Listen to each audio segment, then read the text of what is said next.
everybody, how y'all doing? Are you okay? In your neck of the woods? What up? What up? Manners and respect, man. I your girl, Debbie from Donga Yard. Welcome you all to the Jamaican kitchen. Welcome once more to the Jamaican cooking journey. All you are new right on over here, let me send out a special welcome to you and also to thank you for making it West Indian Delights. Those who are there with me from the beginning of this journey, I want to now left me out and still there with me, manners and respect. Now today it's just a simple video, real simple, real cool, but I'm going to show you a few little techniques to get in some successful fried roasted breadfruit. Now right here I have some roasted breadfruit, clean and pretty and nice.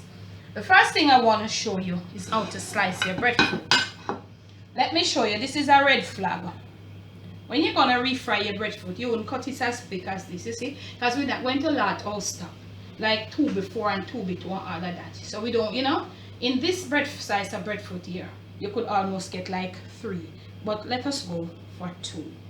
So you want to use like a serrated knife, something that goes to your breadfruit, and you want your breadfruit slice. It's not accurate, but it's supposed to be about this thickness. Okay, this is better. So remember that your breadfruit must be properly roasted for your knife to glide through it. I showed you it in all my prior roasted breadfruit videos. So what you want to do now, you want to go try to be accurate, but so it's not go accurate because we're on a machine. Slice your breadfruit all nice and all good and all of that. So you slice them, make them look uniform almost, but because you use your hand, so some will be a little bit more than some, but it doesn't matter. You just want them to look presentable. Now those are looking quite presentable to me. How do they look to you? Please comment. Now that we have been slicing our breadfruit, we want to come right over here to show you. I'm going to preheat I'm using this. You're going to maybe be using your frying pan, but you need to use something that the bottom is not too thick nor not too thin. You don't want it too thick because you have a fry pan like medium or a little bit more than medium, a little higher than medium. So if you have it too thick, the oil, that slice will be just absorbing oil. So you want to have, and if it's too thin, the breadfruit are going to start burn up. So you want to have it something like a medium range of your frying pan. My frying pans, some of them are too thin and others are too thick, so I'm using this. So we're going to preheat our oil, and when we return, we're going to be showing you how to fry your breadfruit. Fry it to how you like it. Some people like it really crispy, some don't like it crispy. Okay, we're going to show you how to fry your roast breadfruit and to stack stack them, to put them on the breakfast or the dinner or the brunch table, fry them and to stack them to let them look presentable. Waiting on the oil to be preheated, we soon come. Okay, now family, so oil is relatively hot, we don't want it too hot. So you put in your breadfruit slices, and you want the oil to be like this because this is not fully deep fat frying, but let me show you something. When you cut the breadfruit this thickness, you see, and look at the level of the oil in the pot. When you fry, one side will be properly fried and the back part here will also be fried. As soon as you fry one side and turn it over, the back will automatically be fried. When you cut it too thick, you have to go end up deep fried.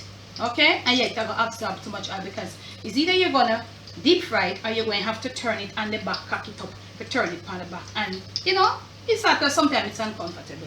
So you want to have your oil like this, and this looks like you can't own the whole 3 slices. So what you want to do, you want to fry to your liking, to your crispiness on one side, okay? And then turn to the other side, trying not to stick the breadfruit slices. Just try to flip over with your fork as much as possible, because when you stick it, it absorbs some grease. Okay, so we are going to fry it on one side, come back, turn. When we are ready for turn, now we are going to show you the color. Well, not really, but you will determine if you like it that color or brown or a little lighter. So we are going to fry these, and when we flip them, we'll show you how we look. We always our own look. You determine how you want yours to look. So come back. Okay family, So we turn ours, and this is the color I'm going for. Okay, so one side is fried, so we're going to fry until the other side have the same look at this. So we're gonna fry a certain amount that is enough to make a stop to show you. So you determine your color. Some people like it like this, some people like it, and it is still crispy. Some people like it darker. You determine your color. This is our color. When you see us next, we'll have a whole pile of these roast breadfruit fried roast breadfruit slices, and we're going to show you how to stack them in a little uniform manner. I'm sorry, to let them look presentable. Okay, family, all fried off, and I have a decent little batch here. So what I did, I use each batch I fried, I use a sheet of ant oil just to keep, to spread on top, just to the excess grease. Because when you do it like this, when you roast it and fry it over and fry it, it absorbs a lot of grease. So we do it like that, and then we are going, this is the serving platter. This would never be the serving platter, okay? So let us try to stack them now. You want to stay right at the edge. I'm just showing you. You want to stay right at the edge. Come as far as to the edge as possible of your platter. And this is the color that I like, you see. And if you want to go a little darker, you can go. Feel free.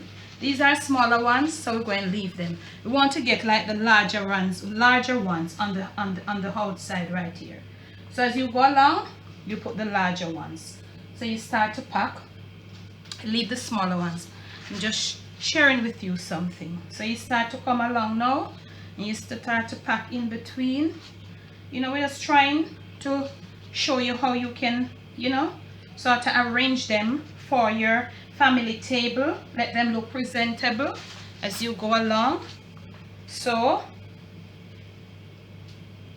try to stack and let them look good. Let them look presentable. Okay, maybe we have some bigger ones here. Okay, and they're still crispy. You see what I'm saying? They're so crispy still. Look at them. So crispy. So remember, you're arranging this for either your family table or if you're having guests over and all of that. You just want to have something that looks presentable. And this is what we have right here. And we have a few right there. And you want to try to find, this isn't looking presentable right there. So this is how you would have it, okay? So now you could also put a little dip. Hold on. This can go in a little more. Okay, yes. So you could also put a nice little dip right here in the middle, like a little bowl with a little dip. Just a suggestion. Okay, let me present to you. The kitchen is so hot, family. It is really, really hot. Let me clean up and let me present to you. Okay? From my kitchen to yours, from my Jamaican kitchen to your family table, to your plate, to your stomach, to your breakfast, to your brunch, to your entertaining table, it is fried roasted breadfruit. These are my color that I like. Do what you like. Please do enjoy. Okay, remember to like, share, subscribe. Remember to leave your comments below, and in order to be a member of the post notification crew, you have got to subscribe, hit the bell, and as soon as the videos have been released, you comment first or second, you will be a part of the post notification crew. And today's post notification shout out goes to Olive, student nurse. Yes, I feel you. I know you, honey. Yes, when you come to Jamaica, you must find me. I hope you do. I know you must eat some of them. Not sure if you like breadfruit. Please do enjoy. Okay, remember to like, share, subscribe again. Thank you so much for those of you who have been donating. Just a little reminder for you that our donation button is up on the channel, and if you want to go and make a little donation to us, we'd be grateful, and thank you so much. Thank you so much. We love, we appreciate, we respect you. Okay, y'all? Debbie from Dongayard, bless, no stress.